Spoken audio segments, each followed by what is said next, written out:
नमस्कार दोस्तों, स्वागत है आपका अपने YouTube चैनल आरपीएससी मेकर पर।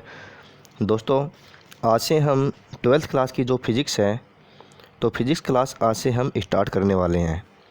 तो वे विद्यार्थी जो लॉकडाउन के कारण अपनी स्टडी से डिस्टर्ब हो चुके हैं तो उनको देखते हुए मैंने ये फिज़िक्स की क्लासेज स्टार्ट की हैं। तो दोस्तों, अब अपनी स्टडी को ख़राब मत होने दें और फिर से एक नए जोश और उमंग को लेकर पढ़ते रहिए मेरे साथ फिज़िक्स। तो दोस्तों, ये फिज़िक्स की जो क्लासें हैं केवल 12th क्लास के स्टूडेंट के लिए नहीं है। ये फिज़िक्स की क्लासेज उनके लिए भी महत्वपूर्ण है जो कंपटीशन एग्ज़ाम की तैयारी कर रहे हैं और उनके सिलेबस में फ़िज़िक्स शामिल है। तो दोस्तों, माँ सरस्वती का नाम लेकर आज से हम स्टार्ट कर रहे हैं अपनी आज की फिज़िक्स क्लासेज। तो दोस्तों देखो, हमारा जो फर्स्ट चैप्टर है उसका नाम है विद्युत क्षेत्र, इलेक्ट्रिक फील्ड। ठीक दोस्तों, और मैं दोस्तों आपको पूरा वादा करता हूँ आपको पूरा सिलेबस कराऊँगा। 12th क्लास में 17 के 17 चैप्टर हैं पूरे, आपको पूरा कराऊंगा मैं। तो दोस्तों, हमारा जो फर्स्ट टॉपिक है वो है विद्युत आवेश। क्या है? विद्युत आवेश। देखो, विद्युत आवेश पढ़ते हैं, इलेक्ट्रिक चार्ज बोलते हैं इसको, इलेक्ट्रिक चार्ज। 600 ईसा पूर्व थेल्स नामक वैज्ञानिक थे। कौन थे? थेल्स नामक वैज्ञानिक थे। इन्होंने क्या किया? ऊन प्लस अंबर को रगड़ा। दोस्तों, ऊन प्लस अंबर को क्या किया? उन्होंने रगड़ा। कब? 600 ईसा पूर्व। ठीक दोस्तों, तो जो ये समीकरण है इसका मतलब ये हुआ 600 ईसा पूर्व थेल्स नामक वैज्ञानिक ने ऊन प्लस अंबर। ठीक दोस्तों, एम्बर होता है एक प्रकार का एक पदार्थ होता है।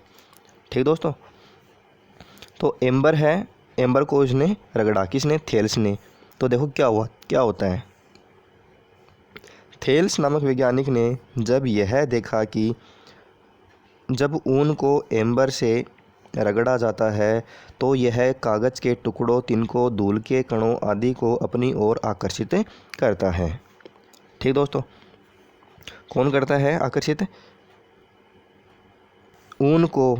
ठीक है, ऊन को जब एम्बर से रगड़ा जाता है तो जो ऊन है वो कागज़ के टुकड़ों, तिनकों, धूल के कणों आदि को अपनी ओर आकर्षित करता है।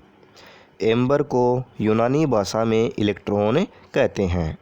ठीक दोस्तों, जो एम्बर है आपका, इसको यूनानी भाषा में क्या बोला जाता है? इलेक्ट्रॉन बोला जाता है। और उपयुक्त घटना के कारण को इलेक्ट्रिसिटी नाम दिया गया। कौन सी घटना को? जो ये आकर्षित करता है, इस घटना को क्या नाम दिया उसने? फिर इलेक्ट्रिसिटी नाम दिया। इलेक्ट्रिसिटी क्या होती है दोस्तों? आपकी विद्युत। तो यहाँ से आपका जो विद्युत है, इलेक्ट्रिसिटी नाम है, ये निकल के आता है। उम्मीद करता हूँ दोस्तों समझ रहे होंगे आप। फिर है सन 1600 ईस्वी में गिलबर्ट वैज्ञानिक ने देखा कि ऐसे अन्य कई पदार्थ जैसे कांच, एबोनाइट, सल्फर आदि हैं जो एम्बर की तरह ही हल्की वस्तुओं को भी आकर्षित करते हैं। पदार्थों में यह गुण घर्षण के कारण आता है। ठीक दोस्तों, फिर क्या हुआ कि जो 600 ईसा पूर्व तो ये प्रयोग किया था थेल्स ने। फिर क्या हुआ? सन 1600 ईस्वी में कौन से वैज्ञानिक थे? वैज्ञानिक का नाम है गिलबर्ट। कौन थे? गिलबर्ट नामक वैज्ञानिक थे। उन्होंने देखा कि ऐसे अन्य कई पदार्थ होते हैं जैसे कांच, एबोनाइट, सल्फर, जो एम्बर की तरह ही हल्की वस्तुओं को क्या करते हैं? आकर्षित करते हैं। और पदार्थों में यह गुण किसके कारण आता है दोस्तों? घर्षण के कारण आता है। अब यहाँ से नाम निकल के आ रहा है घर्षण। ठीक दोस्तों, तो घर्षण के कारण, घर्षण हो गया, आपस में इनको रगड़ा ना ऊपर। देखो, रगड़ना और घर्षण एक ही बात है। यहाँ पर आया रगड़ना और यहाँ पर नीचे आ गया घर्षण, एक ही बात है। तो घर्षण के कारण ये सब गुण उत्पन्न होते हैं। ठीक है दोस्तों, देखो, विद्युत आवेश, इलेक्ट्रिक चार्ज। ठीक है दोस्तों, इलेक्ट्रिक चार्ज, विद्युत आवेश पदार्थ का वह गुण है जिसके कारण वह विद्युत तथा चुंबकीय प्रभाव उत्पन्न करता है। ठीक है दोस्तों, विद्युत आवेश कौन सा गुण होता है? विद्युत आवेश पदार्थ का वह गुण होता है, यानी कोई भी पदार्थ है अगर उसके अंदर विद्युत आवेश है तो उसका अर्थ क्या होगा? जिसके कारण वह विद्युत तथा चुंबकीय प्रभाव, विद्युत प्रभाव उत्पन्न करेगा या फिर चुंबकीय प्रभाव उत्पन्न करेगा, तो वो क्या हो जाएगा? विद्युत आवेश। विद्युत आवेश और पदार्थ का क्या हो जाएगा? वो है गुण हो जाएगा। ठीक है दोस्तों, उसका मतलब क्या हो गया कि उसमें विद्युत आवेश उपस्थित है। अब देखो, अब आता है आपका आवेश। टॉपिक है आवेश। इंग्लिश में क्या होता है? चार्ज। क्या होता है? चार्ज। तो देखो दोस्तों, आवेश क्या होता है? किसी वस्तु से इलेक्ट्रॉन का हटना या इलेक्ट्रॉन का जुड़ना आवेश कहलाता है। किसी वस्तु से इलेक्ट्रॉन का हटना या इलेक्ट्रॉन का जुड़ना क्या कहलाता है? आवेश कहलाता है। आवेश देखो दोस्तों कितने प्रकार के होते हैं? आवेश होते हैं आपके दो प्रकार के, आप सभी को मालूम है। कौन सा होता है? ऋण आवेश और धनावेश। धनावेश और ऋणावेश दो प्रकार के आवेश होते हैं। अमेरिकी वैज्ञानिक बेंजामिन फ्रैंकलिन के अनुसार आवेश दो प्रकार के होते हैं। कौन कौन से? धन आवेश और ऋण आवेश। जो धन आवेश है, जो धन आवेश होते हैं, ये देखो दोस्तों इस तरह से, धन आवेश ये होगा QP प्रोटॉन, ऋण आवेश कौन सा होगा? QE electron. ठीक दोस्तों, जो आवेश होता है उसको Q से डिनोट किया जाता है। ठीक दोस्तों, जो चार्ज होता है, चार्ज उसको Q से डिनोट किया जाता है, Q से प्रदर्शित किया जाता है। और देखो Q प्रोटॉन जो धन आवेश है उसका होगा QP इसके, और फिर Q इलेक्ट्रॉन, ठीक है, QE ये हो जाएगा ऋण आवेश। आप देखो इनके मान दे रखे हैं आपको। जो धन आवेश है, धन आवेश है, इनका मान कितना है? ये है इसका मान QP 1.6 गुणा 10⁻⁻19 कूलाम। ऋण आवेश QE -1.6 इंटू 10⁻⁻19 कूलाम। ठीक दोस्तों, तो ये इनके क्या है? ये है इनके चार्ज। ठीक दोस्तों, अब देखो वस्तु धन आवेशित कब होती है और ऋण आवेशित कब होती है, इनकी भी कंडीशन होती है। देखो यहाँ पर जो लाइन दे रखी है, आवेशन की क्रिया में केवल इलेक्ट्रॉन ही उत्तरदायी होते हैं। आवेशन की क्रिया में केवल इलेक्ट्रॉन ही उत्तरदायी होते हैं। अब देखो कोई भी वस्तु धन आवेशित है या ऋण आवेशित है, ठीक है दोस्तों, तो उसमें जो आवेशन की क्रिया होती है उसमें उत्तरदायी कौन होते हैं? उत्तरदायी होंगे केवल इलेक्ट्रॉन। देखो दोस्तों, जैसे ये वस्तु आपकी, ठीक है, ये वस्तु है, इसमें 5 तो हैं इलेक्ट्रॉन। क्या है? 5 तो हैं इलेक्ट्रॉन और 6 हैं इसमें प्रोटॉन। तो ये वस्तु कैसी होगी? आप सभी को मालूम है प्रोटॉन का आवेश होता है प्लस, इलेक्ट्रॉन का आवेश कितना होता है? माइनस। तो इसमें माइनस वाले कितने? इलेक्ट्रॉन तो है 5, प्रोटॉन है इसमें 6। तो अधिक कौन से हैं? अधिक है प्रोटॉन। कितना एक है? कितना अधिक है? 1 अधिक है। ठीक है दोस्तों, कितना अधिक है? 1 अधिक है। तो 1 अधिक है तो हमारा जो वस्तु है ये कैसी हो जाएगी? कैसी हो जाएगी? धन आवेशित हो जाएगी दोस्तों। कैसी हो जाएगी? धन आवेशित हो जाएगी। यानी इलेक्ट्रॉन की अपेक्षा, ठीक है दोस्तों, इलेक्ट्रॉन की अपेक्षा अगर प्रोटॉन की संख्या उसमें अधिक होती है तो कैसी हो जाएगी? धन आवेशित। ठीक दोस्तों, यानी अब देखो आवेशन की क्रिया में केवल इलेक्ट्रॉन ही भाग लेते हैं। इसका मतलब क्या होगा? इसका मतलब ये है कि यहाँ पर जो 6 प्रोटॉन है ये तो फिक्स रहेंगे, लेकिन यहाँ पर इलेक्ट्रॉन ही क्या, इलेक्ट्रॉन का क्या होगा? इलेक्ट्रॉन का केवल स्थानांतरण होगा। अब यहाँ पर जो 5 संख्या है इलेक्ट्रॉन की, यहाँ पर 5 है, चलो मान लिया 5 है, तो इस समय है वस्तु धनावेशित। कैसी है? धनावेशित। अगर इलेक्ट्रॉन इसमें और जुड़ जाए, इसमें 2 इलेक्ट्रॉन और जुड़ जाए इस वस्तु में, तो कितने हो जाएंगे इलेक्ट्रॉन? एक देखो दोस्तों, यहाँ पर है इलेक्ट्रॉन तो है 5, प्रोटॉन है 6।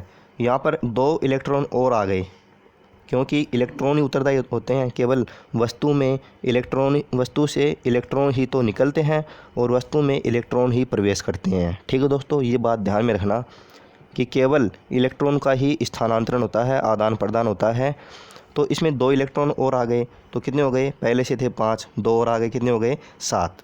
अब देखो दोस्तों, इलेक्ट्रॉन तो है इसमें 7, प्रोटॉन हो गए 6, ज़्यादा कौन से हो गए? 7 वाली। तो 7 वाली कैसी है? नेगेटिव। तो इस बार वस्तु कैसी हो जाएगी? इस बार वस्तु हो जाएगी ऋण आवेशित। ठीक दोस्तों, उम्मीद करता हूँ मैंने आपको जो बातें बताई है वो आपको अच्छी तरह से समझ में आई होगी। अगर आपको समझ में नहीं आई है तो वीडियो को थोड़ा पीछे करके फिर से देख लेना, बिल्कुल समझ में आएगा। ठीक दोस्तों, तो ये हो गई हमारे आवेश। अब देखो, इसके लिए एक प्रयोग भी किया गया है। देखो, प्रयोग को समझ लेते हैं। देखो, कांच की छड़ को रेशम से रगड़कर एक डोरे से लटका दिया जाए तथा एक दूसरी कांच की छड़ को रेशम से रगड़कर पहली छड़ के पास लाएं तो लटकी हुई छड़ कुछ दूर हट जाती है। ठीक है दोस्तों, देखो इसका मतलब क्या हुआ? देखो, जो कांच की छड़ है, एक कांच की छड़ है ये, इसको अलग से एक रेशम का कपड़ा है उससे रगड़ा गया है। कांच की छड़ को रेशम से रगड़ दिया, फिर उसको यहाँ पर क्या कर दिया? लटका दिया। फिर दूसरी कांच की छड़ को रेशम से रगड़ा जाता है अलग से और उसको फिर उसके पास ला जाते हैं। ये जो पहले लटकी हुई जो कांच की छड़ है उसके पास लाया जाता है। तो होता क्या है? तो छड़ी क्या होती है? दूर हटती है। दूर हटती क्यों है? दूर हटती क्यों है? या तो उसमें प्लस प्लस आवेश होंगे दोनों में, या उसमें माइनस माइनस आवेश होंगे। ये तो आपको सभी को मालूम है कि समान प्रकार के आवेश एक दूसरे को प्रतिकर्षित करते हैं और विपरीत प्रकार के आवेश एक दूसरे को आकर्षित करते हैं। तो देखो दोस्तों, जो पहली कांच की छड़ है इसको रेशम से रगड़ा तो इसमें क्या आ गया? पॉजिटिव आवेश आ गया। इसमें देखो क्या है? पॉजिटिव आवेश है पूरी में। और इसमें क्या है? फिर से यही प्रयोग किया है हमने, जो कांच की छड़ है उसको रेशम से ही रगड़ा है तो इसमें भी क्या आ जाएगा? पॉजिटिव आवेश आ गया। ठीक दोस्तों, फिर दोनों को पास में जो लटकी हुई छड़ है इसके पास में दूसरी छड़ लाते हैं तो क्या होता है? उनमें प्रतिकर्षण होता है। क्या होता है? प्रतिकर्षण। और दोनों है कांच की छड़। इसका मतलब क्या हुआ? ये भी पॉजिटिव, ये भी पॉजिटिव, दोनों कैसे होंगे? प्रतिकर्षण होंगे, दोनों प्रतिकर्षित होंगे। ठीक है दोस्तों, फिर है दूसरा प्रयोग। देखो, यदि एबोनाइट की छड़ को बिल्ली की खाल से रगड़कर लटका दे तथा दूसरी एबोनाइट की छड़ को बिल्ली की खाल से रगड़कर पहली छड़ के पास ले जाया जाता है तो भी लटकी हुई छड़ दूर हटती है। अब क्या होता है? जो कांच की छड़ है उसको रेशम के कपड़े से न रगड़कर किससे रगड़ा जाता है? बिल्ली की खाल से। ठीक है दोस्तों, पहले किसे, जो पहला प्रयोग था, जो पहला एक्सपेरिमेंट था उसमें रगड़ा था रेशम के कपड़े से। इस बार किससे रगड़ा गया है? बिल्ली की खाल से, और यहाँ पर लटका दिया। फिर क्या हुआ? फिर से एक दूसरी छड़ को बिल्ली की खाल से रगड़ा जाता है, फिर उसके पास में लाया जाता है दोनों को। इस बार भी क्या हुआ? लटकी हुई छड़ क्या होती है? दूर हटती है। ठीक दोस्तों, दूर हटती है, यानी इस बार क्या होगा? इस पे माइनस आवेश आ गया और इस पे भी क्या होगा? माइनस आवेश।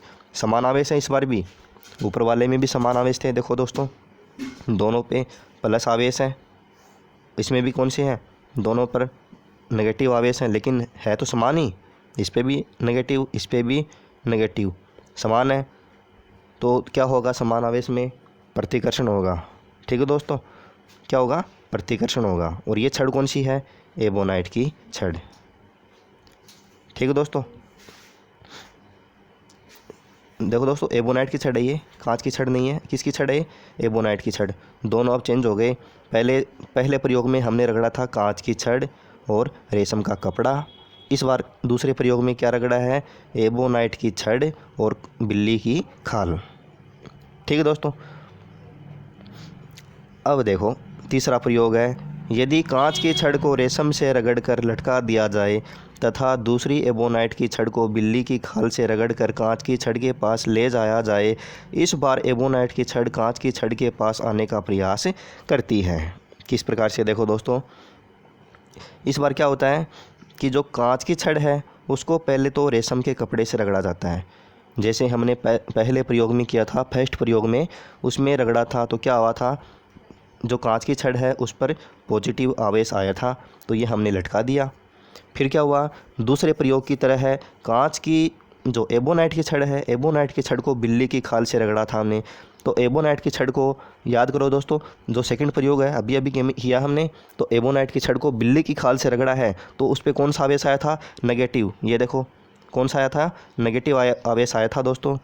तो अब क्या हुआ कि जो कांच की छड़ है, लटकी हुई कांच की छड़ है, उसके पास एबोनाइट की छड़ ये ले जाते हैं, तो क्या होता है, इन दोनों में आकर्षण होता है। आकर्षण क्यों होगा, क्योंकि इस पे जो कांच की छड़ है इस पे तो है पॉजिटिव आवेश, धन आवेश, और जो कांच की जो एबोनाइट की छड़ है इस पे है नेगेटिव आवेश यानी ऋण आवेश। तो विपरीत प्रकार के आवेश हो गए यहाँ पर। अगर विपरीत प्रकार के आवेश हो जाते हैं तो क्या होता है, इन दोनों में आकर्षण होता है। तो दोस्तों ये एक छोटा सा प्रयोग था आकर्षण प्रतिकर्षण को समझाने के लिए। उम्मीद करता हूँ दोस्तों आपको ये समझ में आए होंगे। फिर देखो, फिर है ध्रुवता। ध्रुवता क्या होती है, वह गुण जो धन आवेश तथा ऋण आवेश में अंतर या भेद करता है, आवेश की ध्रुवता कहलाती है। ठीक दोस्तों, हमें पता है आवेश दो प्रकार के होते हैं, ऋण आवेश और धन आवेश, और उनमें अंतर या भेद करना क्या कहलाती है, ध्रुवता कहलाती है। नोट देखो, समान प्रकृति के आवेश क्या होते हैं, प्रतिकर्षित। समान प्रकृति के आवेश पॉजिटिव पॉजिटिव क्या होंगे, प्रतिकर्षित। नेगेटिव नेगेटिव क्या होंगे, प्रतिकर्षित। विपरीत प्रकार के आवेश क्या होंगे, आकर्षित। पॉजिटिव माइनस आकर्षित होंगे, या फिर माइनस और पॉजिटिव कैसे होंगे, आकर्षित ही होंगे। ठीक है दोस्तों।